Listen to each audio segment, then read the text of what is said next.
The piano downstairs is missing two keys, the high C and the F. It makes "Oh Susanna" sound like a threat. The men don't care. They're 3 deep at the bar, shouting for another round of Klondike champagne. That's raw alcohol, sugar, and whatever berry juice Shorty could find. From my office, the noise is just a rumble, a vibration in the floorboards. I'm not listening to the music.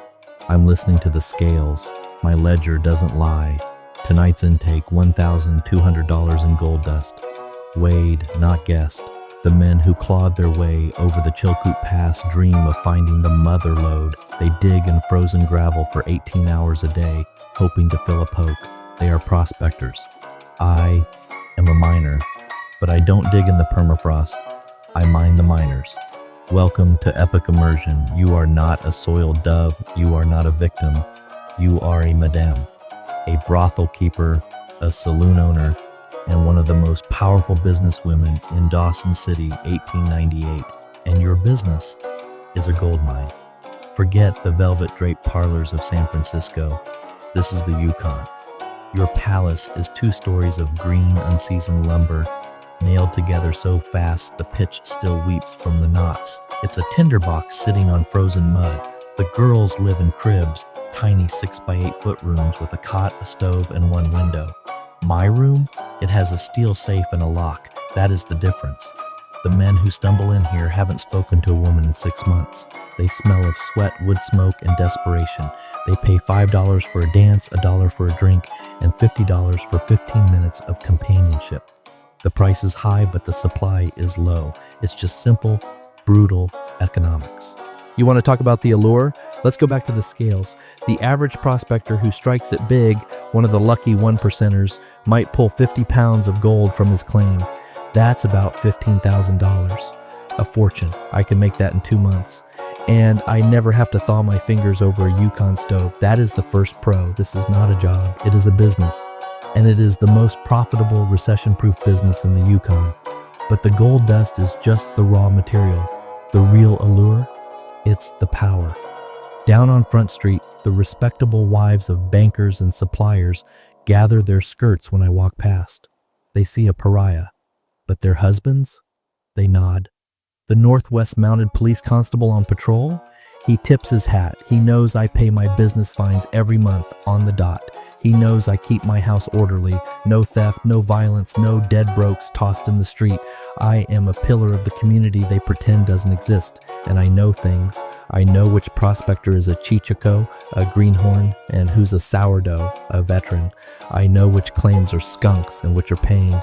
I know who's cheating at faro at the Monte Carlo saloon, and I know which supplier is watering his whiskey. The men talk to my girls, and my girls talk to me. Information is a currency richer than gold. In Seattle, a woman is a wife, a daughter, or a spinster. Her life is owned by a man. Here, I own this building. I own the liquor license. I set the terms, I hire, and I fire. My girls are entrepreneurs too. They can earn $100 on a good night. That's more than a school teacher back east makes in half a year. They are here for a steak, not a husband. I provide the platform, the security, the market. The miners are slaves to the dirt. I am a master of the economy. But let's not paint this with a rosy brush. The reality is a knife edge. My ledger is full, but my safe has 2 locks, and my bodyguard, One Eye Conroy, never sleeps in the same room twice. Every ounce of dust I take in is an ounce someone else wants. Last week, a dead broke miner tried to pay with a poke full of brass filings. One Eye removed his front teeth with the butt of his pistol. That's the cost of business. The real ledger is the one I don't write down. The cons. Start with the cold. This isn't San Francisco cold. This is 50-degree cold that freezes your spit before it hits the ground. The green lumber of the building shrinks, opening gaps in the walls. We burn a cord of wood a day just to keep the piano from cracking. Then there's the white death, not the snow, syphilis, and gonorrhea. It's rampant. The men bring it up the pass and it spreads through the cribs like a wildfire. My girls are my assets. An asset with the pox is a liability. The cures are vials of mercury pills or arsenic wafers, which is just a slower way to die. I inspect my girls every Tuesday. It's dehumanizing, it's necessary.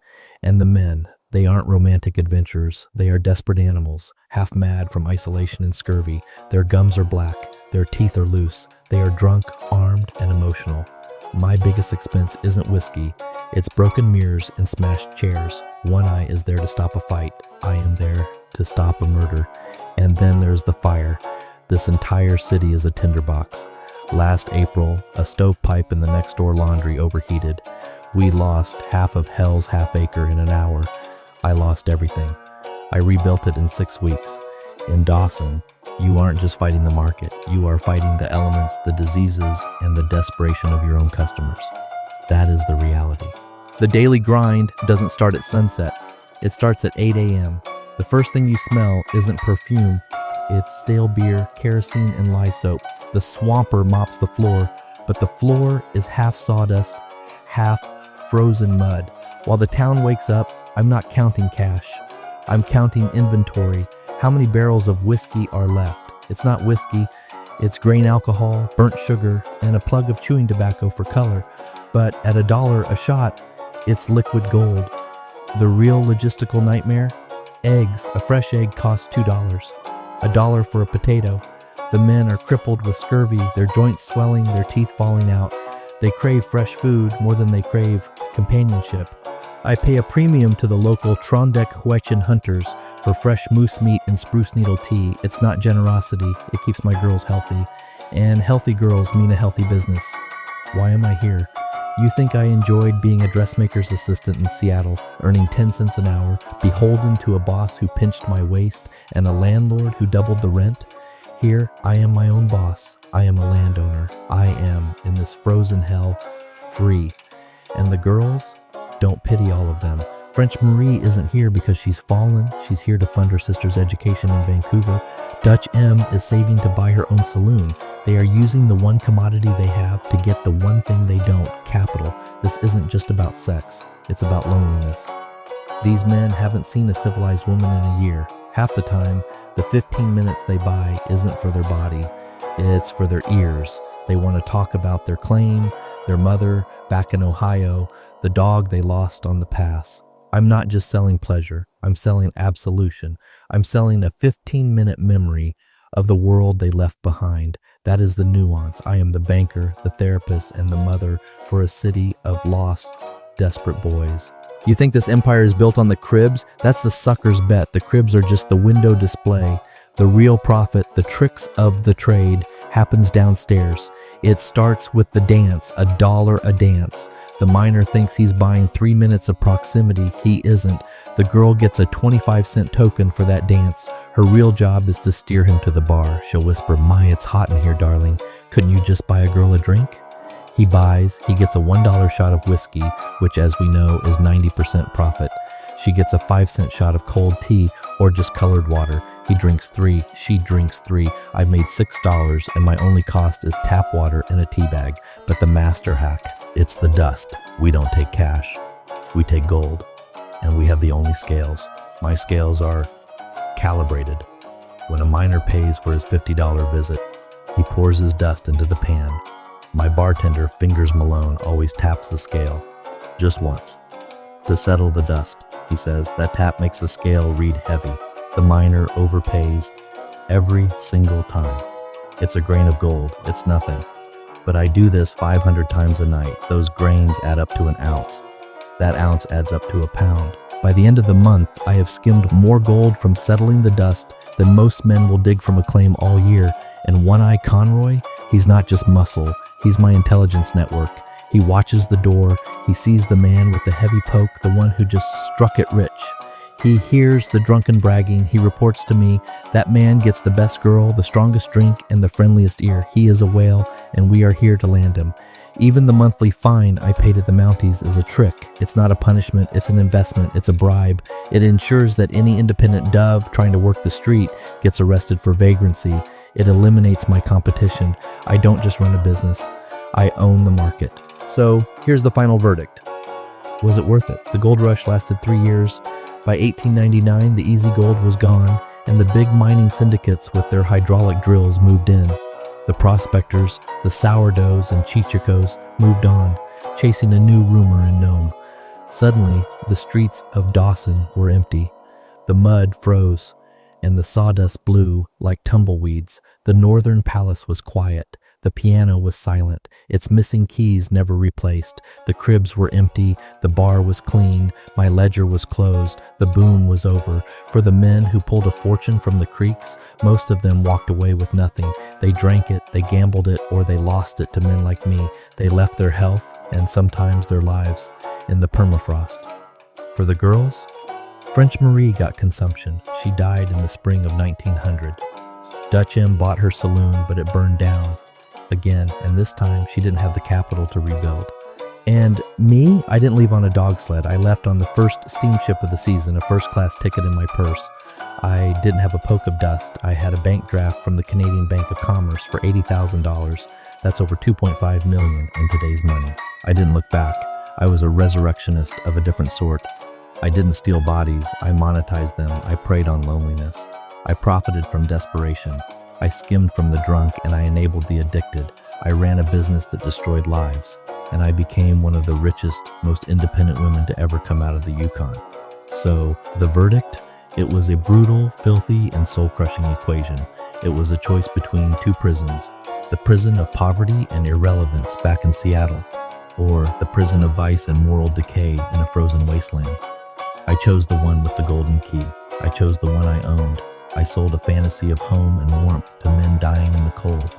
And I used their payments to build a very real home for myself. It wasn't right, it wasn't just, but it was for me worth it. The life of the Klondike Madame is a ledger written in two inks. One ink is black, exploitation, disease, and the cold monetization of human misery. The other ink is gold, independence, power, and the defiant success of a woman who refused to be a cog in someone else's machine. This isn't just history, it's a blueprint. The Yukon Gold Rush was a 19th century startup accelerator. The prospectors are the hopeful app developers, the crypto miners, the freelance gig workers, risking their health and savings on a rumor of wealth. And the madams, they are the platform owners, the app stores, the venture capitalists. They don't dig for gold. They build the saloons. They provide the cribs, the digital infrastructure. They take 30% off the top. They sell the dream. They weigh the dust on their scales, and they control the entire market. The names change, but the roles do not. We've just traded the muddy streets of Dawson for the digital infinity of the internet. We've replaced Klondike champagne with the quick hit dopamine of a social media like, and the 15-minute companionship for a parasocial relationship with a streamer we'll never meet. The fundamental exchange is the same, trading human loneliness and desperation for profit. The Madam story is the story of raw, unfiltered capitalism. It forces us to ask who in your world owns the scales, who is selling you the watered-down whiskey. And in the desperate rush for your gold, are you the one digging in the mud, or are you the one running the house? Thank you for joining us on Epoch Immersion.